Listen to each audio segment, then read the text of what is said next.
education, public schools. Government needs to get its act together. Could she not have run from either district? What about a Puget Sound to solve the traffic problem? We wouldn't have to build as many roads. Legislature an effective place to deal with. I will say,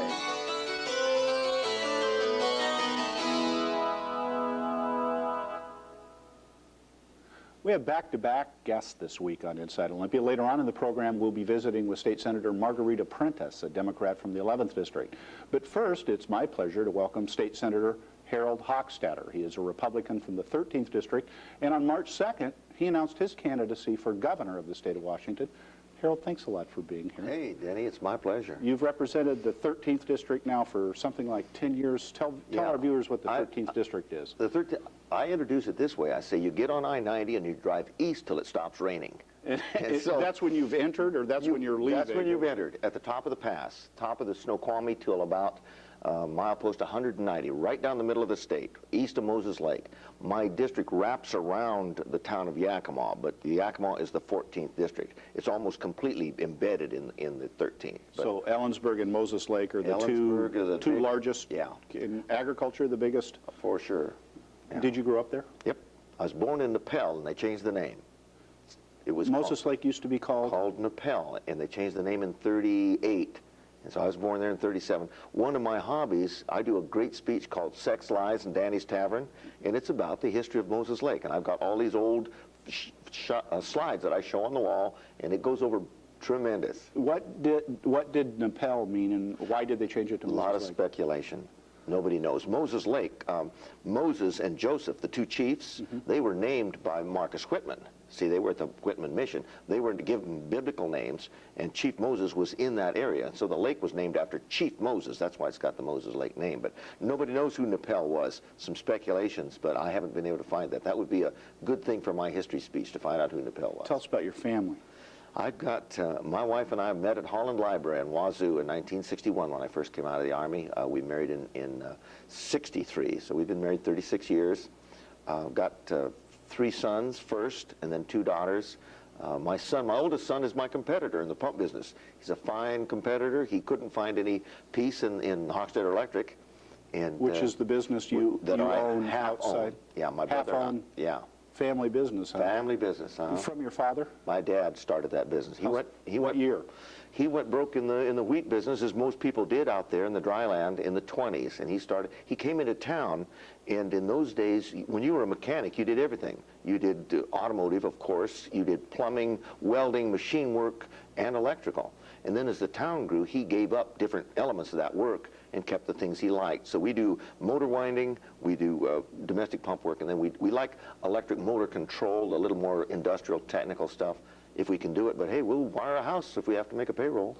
Have you always done that since getting out of the Army and college? Did you finish college, Harold? Yes, I got out of Wazoo in 64 with a general studies degree, but I got out the front door, Denny, and haven't really used it. I became a student and an avid reader in the Army. I can remember I got busted for, there's a hole in the sheetrock, and I had a book, and I would fire up the boiler for the water heater and then read until it got up to good temperature. Then I'd bank it off with coal and go to work. And I remember the commanding officer found my book and called me into his office and just scared me to death, saying, care of public property and all this stuff and derelict of duty, and my heart, I don't know what he, and then he pulls out this. I thought you were going to the brig for 5 or 10 years. I thought he was going to run me up the flagpole. Do you remember the book you were reading? I think it was Nelson Algren's Walk on the Wild Side, so maybe it fits with the story, Danny.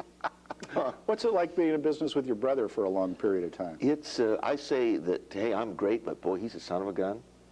We've been together for a lot of years. I would like to, I'm done. I would get out if I could. My second son is one of the journeymen, and he's in your business. In my business, he's a better electrician and probably a better businessman than I was. But we'll solve that. Is that a younger brother or an older brother? He's my second son. My brother is 2 years older than I am, and he's still actively. He's still actively in the business. Second generation family businesses sometimes have a lot of strains. Yep. That's not easy, is it? Yeah. I've got a marvelous manager, and he's able to put up with us both. And so again, it doesn't work the way I want it to, but he's making me money. I better shut up. And he says it works better when you're gone, you know. He's hoping for long legislative sessions. I suspect. You are, as viewers can already tell, one of the more fun, more colorful members of the Washington State Legislature.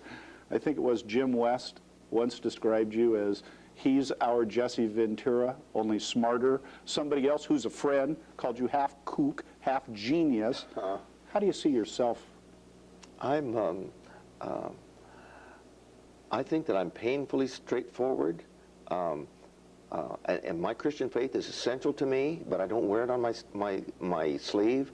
I see myself as a high energy guy, and a person who's lives a very expectant life. I'm always saying, hey, let's see what's going on.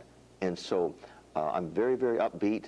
I delight in people. I like contest, Denny. I like to push and shove. I like talk radio, forgive me. I like John Carlson. Your opponent, about whom we'll talk about. But I do like... Did you ever think about doing any talk radio yourself? I had the opportunity when Mike Siegel was here to take his whole show one night, and Ellen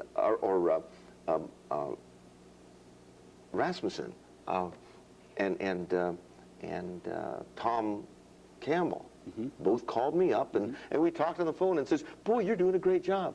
It's fun. I like that interaction. And so I guess that's enough description of myself. I like the outdoors. I like sailing. I'm a campfire guitar picker. I got a little, not a... You are a sailor? I have a not a catamaran, but it's an outrigger. One big one and one little. It's a wetsuit, swimming suit boat, and I roar around Moses Lake and love it. It's peace and quiet. You mentioned that your Christian faith is real important to you. Yes. At one point, it led you to a form of political activism, which they write about a lot. I've never heard you tell the story, and I would be interested to hear, as I'm sure viewers would, the Spokane abortion clinic, where you engaged in, I guess, what could fairly be characterized as civil disobedience and paid your price. Denny, you know the old thing about, I hope you get a black eye fighting for something you really believe in? I got a black eye fighting for something I believe in. I sat in an abortion clinic and got busted. What year was that, Harold? 88, I think. I served 3 days in Spokane County, and it was comical because when I came up to be arraigned or whatever the judge does to you, all of us in prison garb were ran down there, me with a whole bunch of other cons, excuse me, and the judge says, well, you're out of town. You know, they were releasing everybody on their own recognizance. He says, I don't know if we can do that with you. And he says, we might have to get the sheriff. And I says, Judge, I says, I live 8 blocks from my birthplace. I was in the town before it was Moses Lake. I'm a lot easier to get a hold of than the sheriff. And that put me in. When we walked back to our cells with all those cons, they're pounding me on the back and saying, boy, great response. So, had you done that before, or have you done it since? I was in, I protested at several abortion clinics. I don't do that anymore, Denny. I give my money to the crisis pregnancy centers. I think we all want to save lives. They do a marvelous work, and it's touching. They have an ultrasound. They bring those women in there. You can wave at the little guy, and so science is moving that direction too. Every discovery shows that that's somebody just like you and me, Denny. That is evidence, obviously, of what some people would characterize as a fairly conservative bent. And we uncovered another one when we sat down to get ready here. You turned around and you pulled out that book, The Politician by Robert Welch, who founded the John Birch Society, which you once belonged to and are not afraid to admit. Well, hey, I learned what I know about my country and the Constitution. I learned of the John Birch Society. Apparently, some people have had either a bad experience, and I can't imagine what that was with the Birch Society, or this is something that's tender with me, Danny, is it's become a label. This is very important to me because we do too much transaction in political discourse with labels, and I'm saying, hey, give me the substance of it. We cannot run our country on sound bites. And so, you know, what's the matter with Robert Welch? Tell me. There may be something. Tell me substantively. Substantively. And my copy of The Politician is signed by Robert Welch, who founded the Welch's Candies. And so it's labels won't get it, Denny. It won't keep us free. We have to say, what do you think? And I have to get into your heart and into your head if I'm going to form friends with Marguerite Apprentice, and a whole lot of other people that I differ with intensely, but esteem intensely. Well, and in fact, to counteract that label to some degree, notwithstanding the fact of the perception of you being fairly conservative, I'm being generous, Go maybe ahead. understated. Go hammer me, Denny. You are not my purpose here at all, Harold. You get along with everybody. Hey, there's got to be How room. is it that a former John Birch member, what is it about your style that enables you to cross the aisle and work with someone who is as liberal as you are conservative? And again, I think the thing breaks down in labels. I like people, and I like people that like people. And again, I believe that Denny Heck comes by his viewpoint honestly. You see, I have to grant you that. If I assume that you're prejudiced, then there's no sense in me arguing with you. There's no sense in me trying to reach you. I like the argument on the floor, and I'm a heart guy. You see what I'm saying? But I have to concede to you, Denny Heck makes sense, but we differ. And so we need to find out, and we have healthy discourse, and I'm a Robert's Rules of Order guy. I'm not a consensus guy, not at all. I believe when the hammer goes down, there's a minority report, there's another issue, and we make up a whole different consensus or a constituency, let me say, on another issue. And so especially in the Senate or in the House, in politics generally, you see there's this constituency, and on the very next issue, that dissolves, and there's a whole different makeup. And if you cannot make those transitions, you're not fit for the legislature. You mentioned enjoying the action on the floor. You are, without a doubt, one of the more fun guys to watch. And I mentioned to you also before the camera started rolling about the incident relating to an electrical-related bill where you unplugged the microphone and jammed the microphone repeatedly in your mouth to make a point. Yes. But why do you do that stuff? My point was, and hey, anybody who sits in the gallery looks down on us and thinks, these guys aren't even paying attention. And we've all heard each other's arguments so much that we don't do that. You see what I'm saying? But I'm trying to inject life into the things I say. One of the things, I'm going to give away one of my secrets. I'll bet you I'm the only guy out there who asks questions. You'll see me say, hey, how about this, Senate? You know? But I'll always ask questions. I don't think any one of the other 49 asks the body questions. And you do that. Yeah, I do that to engage them, to say, hey, you know, what's this guy talking about? But with the microphone incident, I'm trying to prove the point here that telecom is intrinsically safe. But I'm saying, hey, there's an element of risk here. I could get knocked on my backside. Watch this. It could be fun. Right. And so then I unplugged the mic and stuck the cord in my mouth or on my tongue. And there is a Several times, yes, there's a possibility of getting 44 volts. It could have been very exciting, but politicians are risk takers, Denny. You got to take a chance. Oh, Harold.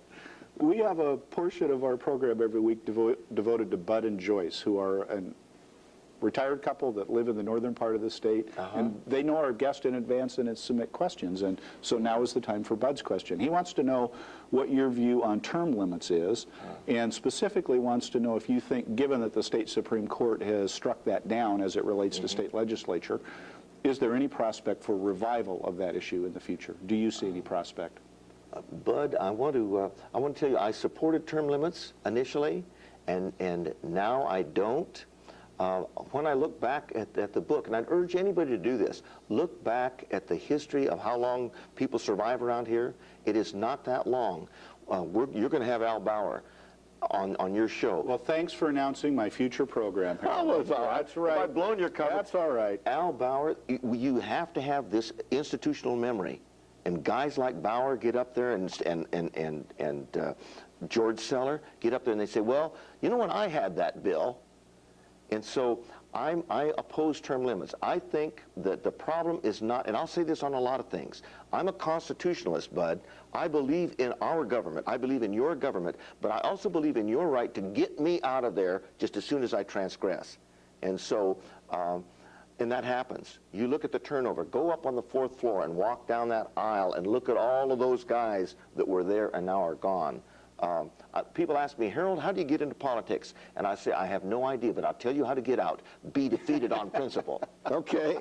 So, Bud, and the other thing is... What about the prospect for revival, however? You're against it. Is it coming back anyway? I don't think there is a chance to bring it back. and I would oppose it. George Nethercutt, of course, is the poster child of mucking that up because he ran on that and then did not keep his promise. That's dangerous stuff. You think it'll cost him this fall? Oh, I'm a poor pundit. I'm out in that eastern Washington where everybody loves me. I talk to my friends, and so I don't know what goes on in the other. Whose congressional district do you live in? Is it George or is it Doc's? Doc Hastings. Doc Hastings, a Republican from the Tri-Cities area. 4th Yes. congressional district, as I recall. Tri-Cities, Yakima, Ellensburg, and evidently part of Moses and on Lake up. as well. See, his area goes into Georgia's, takes all of Georgia's, and some of Morton's all the way to the border. All the way to the Canadian Yeah. border. You've been in now 10 years? 8 in the Senate, 2 in the House. You're not up for re-election this No. year. When you were last in the majority in the Senate, you chaired the Education Committee. Yes. One of the things that you were known for promoting and advocating strongly was phonics-based reading. Intensely. Why? One of the real revelations to me, and phonics to me, Denny, is reading. I asked OSPI, I said this, I says, I need to see some diagnostic tests on how you tell when a kid is hung up if you're teaching him whole language. Show me how you reach into that. Excuse me, whole language being another approach. Yeah, whole than language phonics. is the look-say method, the Dick and Jane thing. And they couldn't give it to me. They couldn't say, okay, if he can't read, here's a diagnostic test you give him that tells where he's hung up. About 30% of the kids being taught with whole language don't get it. With phonics, you can say, okay, does he know his alphabet? Can he say his alphabet? Can he read his alphabet? Does he know the 44 sounds? You see what I'm saying? You and I are going through a diagnostic test, and we can give that kid, does he know his 44 sounds? Here's a kid that knows his 44 sounds. Can he put them together in syllables? You see how easy that is to tell, okay, where is he stopped? They can't do that. Phonics is reading. I had a teacher, a professor at Central, and I'm giving my pitch on phonics, and he gets up and he says, I've taught it at least 6 of the 8 grades. I teach teachers how to read. He says, when you take words like enough and tough, he says, English is not phonics. And I said, stop. I says, almost all of your previous argument has been phonics, has been phonetically derived. I can take that whole argument, write it down, and take it apart phonetically. And you've picked only 2 examples that are not phonetic. And I said, okay, give me some more. And he says, I beg your pardon. And I said, stop. Notice those, people. Notice those words, too, are also phonetic. And he was boiling. I says, you could sit down now. Is there no part of you that has any doubt about that phonics business? You know what the analogy that occurs to me is? I would no more want to go try and wire an electrical motor than flap my arms and fly to the moon. I'm going to pick up the phone and call Harold Hochstatter, say, I need help. The education community does not have consensus that phonics is the only way to teach reading. Is there any part of you that wonders, well, these people do this for a living? Take this, Denny. You are a sight reader. You do whole language. I do whole language. Notice that. You don't sit down and take this book out and sound those words out. We read whole language. We do. Bud reads whole language. Everybody who really reads does whole language, but they didn't start there. You and I walked in here, but there was a time, Denny, when we crawled, okay? I called OSPI, and I'm not going to tell her name, but she said this. She said, whole language is a value system. Take that. Whole language is a value system, and she is right. Whole language is a value system that says there are no absolutes. That is that value system. So you do inventive spelling, and you look at the pictures, and you kind of get a feeling for it. But there are no absolutes. Phonics, on the other hand, says A, ah, B, ba. Very, very concrete, very absolute. This is what it is. Our language is in a state of flux. For 300 years, the King James Bible standardized English in the English-speaking world. And it helped that language flourish, it helped commerce flourish and everything, but language was standardized by the King James Bible for 300 years. Now English is more in a state of flux. I think it's dangerous.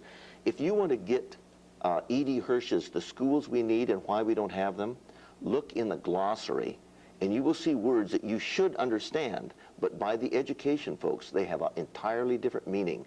2 things. I talked about the Christian faith. Christianity has got a jargon that is dangerous for expanding the faith. Worse than that, politics has got a jargon, and especially acronyms, that leaves the public cold and completely left out. Education has got the darndest jargon I've ever seen. And I talked about sailing. Sailing's got a foreign language.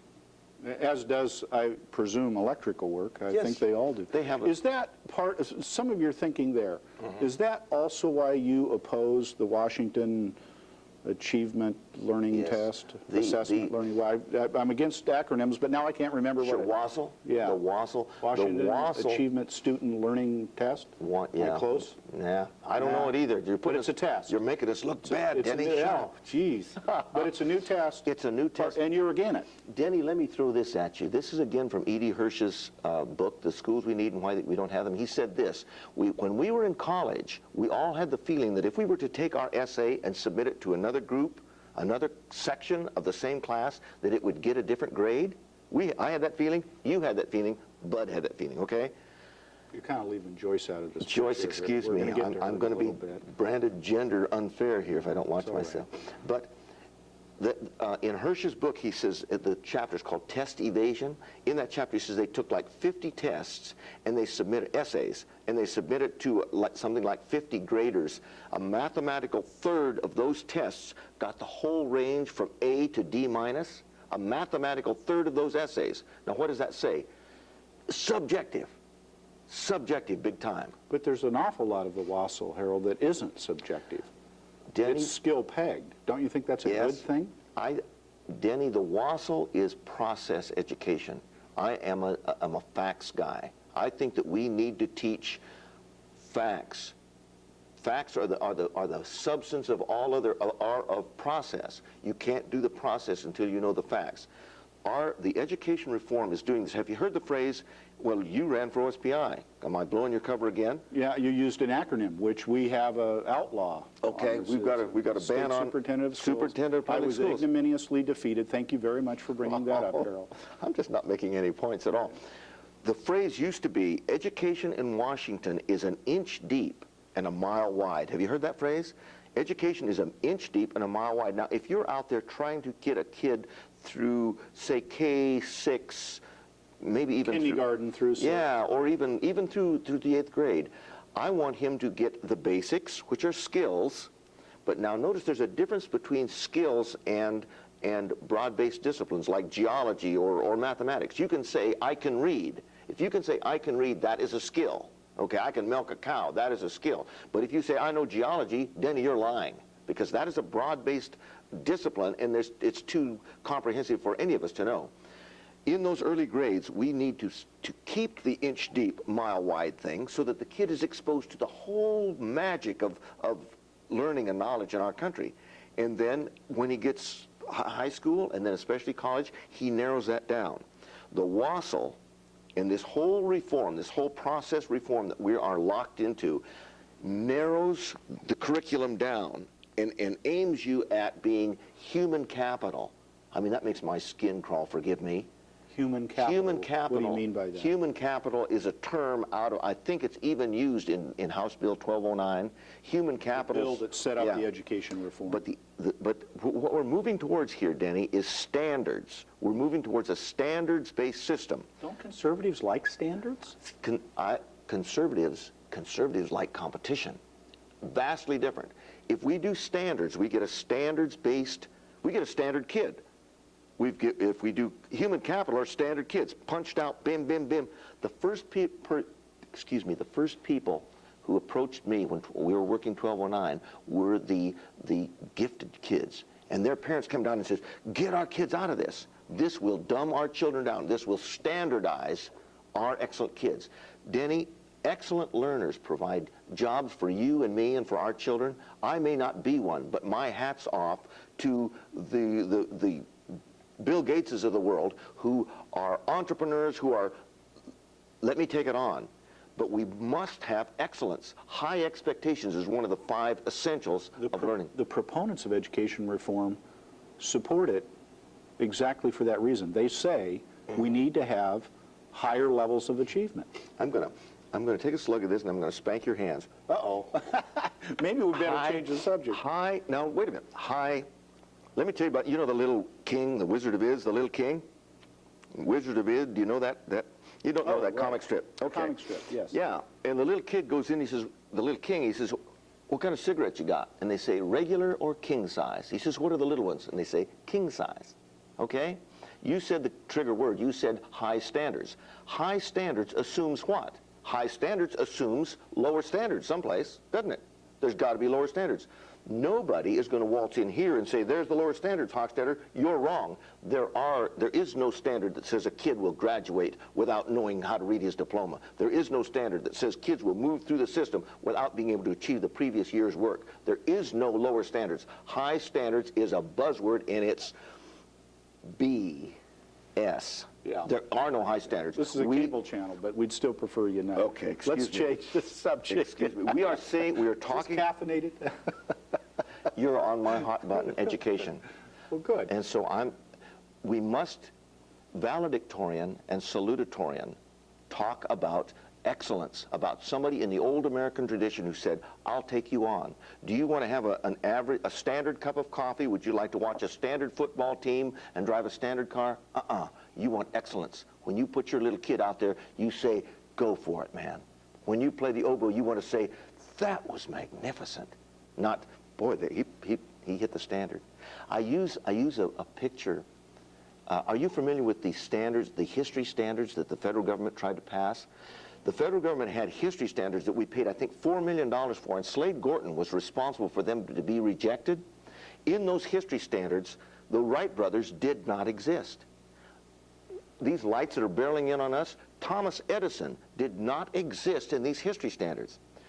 And so if there is no Denny Heck standard, then it's like Denny never lived.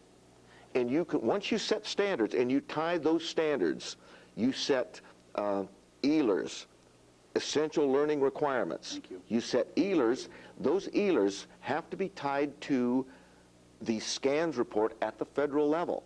And so our ELRs, our education system, let me say this, is being federalized through Goals 2000. This is intensely un-American, flat dangerous. Goals 2000 being a federal Goals 2000 is a federal program. It's time to talk politics. Tell me.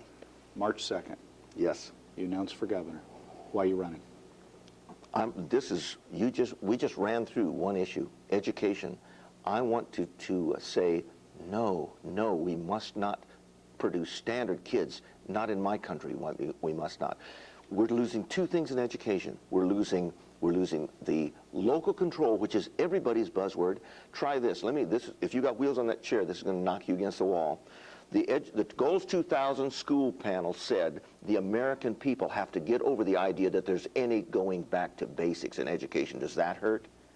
The Goals 2000 tools kit, which says how we're going to implement Goals 2000, said the American people have to get over the idea that there's any going back to basics. Woo. Is education the #1 reason why you're running? Education is possibly, it's 1-2 for me. The other thing is, Denny, we have given away the legislative prerogative to the administration. And I don't want to paint, and I've been called railing against bureaucrats. I hope I don't rail, but I just think I just finished some. but the legislature, we have empowered the unelected, the agencies, to make law. The teenage work rules of a few years ago. We have got to get that power back into legislative hands. Let me use Al Bauer, guy I love. The power needs to come back in my hands and in Al Bauer's hands and in Margarita Prentice's hands, so that when we go to the electorate, we can say, there's the power that you entrusted me with, and it's all here. But if we vote the legislative power into the hands of the unelected, it stays there. The issue here is accountability.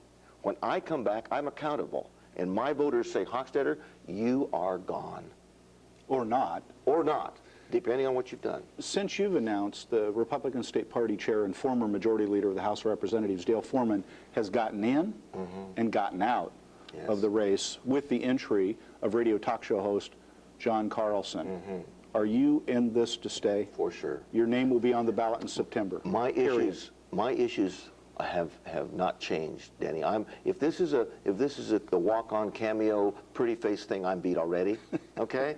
But if this thing turns substantive, you see what I'm saying? My issues have not changed, And if it turns substantive, I'm going to carry this thing because I'm talking about things that are dear to people's heart. I am issue-based, substantive-based in my campaign.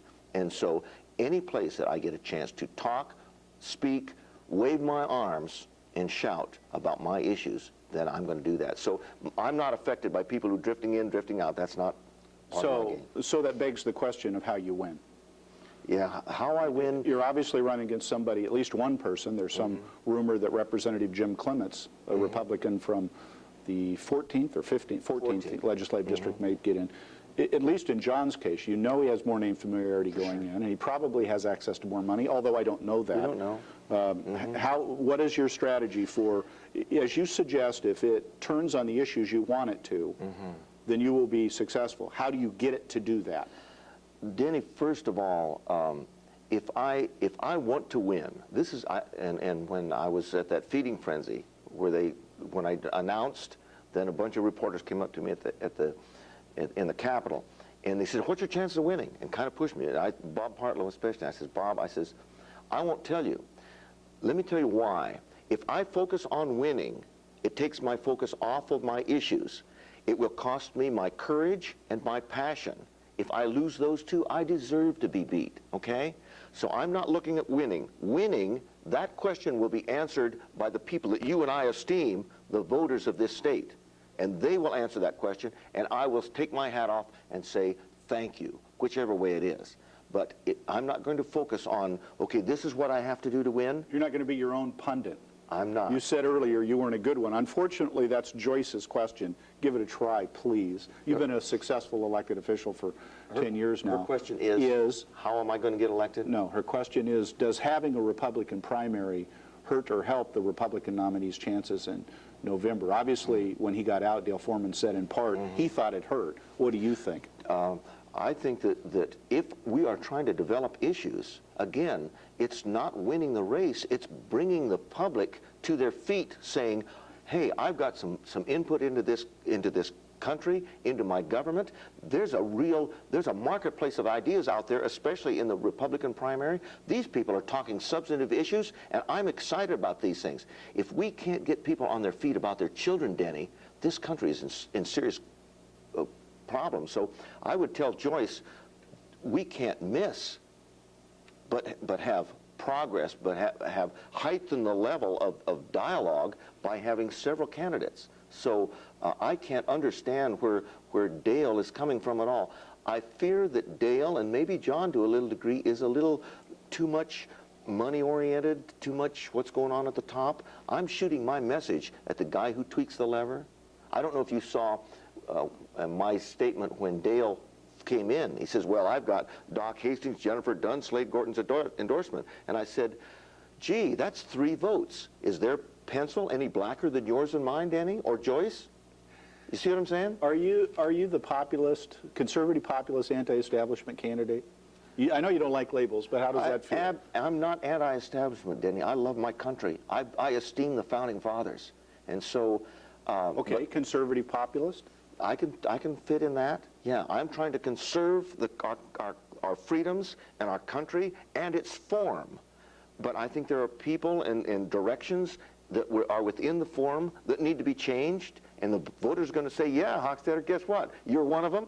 That's fair, because I esteem the form. I esteem our Constitution. I'm just saying I want to play in this game with all the force of my personality, and I want to change those issues that I think are leading my country astray. So if the education direction is the establishment, I am against the establishment. If putting power in the hands of the unelected is part of the establishment, I am against the establishment.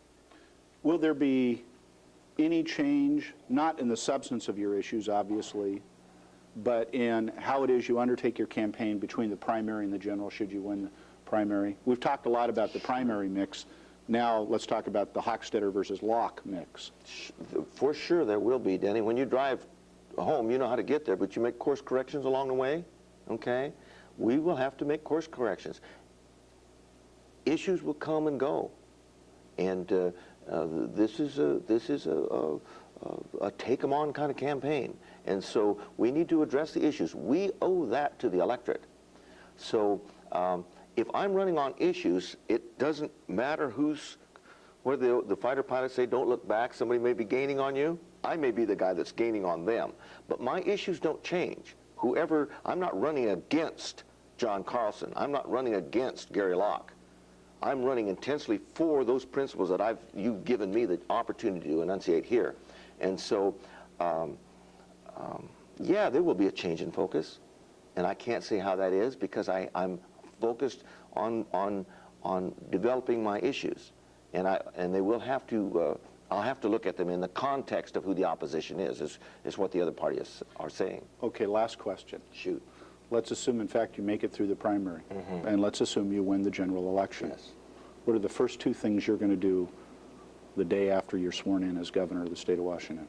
The first two things, first of all, is I'm going to call a conference of people that I esteem in both parties, and I'm going to sit down with them, and I'm going to say, I need great folks on my team, and you honored me by saying, hey, I've got a lot of friends in both parties, people who understand issues. I'm going to have to sit down and say, I've got the top job, an administrative job, but I need all the help and understanding I can get. I need spirited dialogue in my cabinet. I need that. That's the first thing. Secondly, I'll call the heads of all of the agencies and tell them pack your bags. Clean sweep? I've got people in there that I like, and I would like to mention some names. But I want them to know at this juncture that finding another job, just as I found another job, may not be a bad thing. I may find other places for some of those people. Some of those folks need to go. Some of them are excellent administrators. But one of the things I'll look at is, has your agency made law? And if that's so, clean streets as far as I'm concerned. Out they go. Yes. And out we must go. That's fair. Senator Harold Hochstatter, thank you very much for being here. It's an honor, Denny. We appreciate it a great deal. Thank you for being here, but don't go away.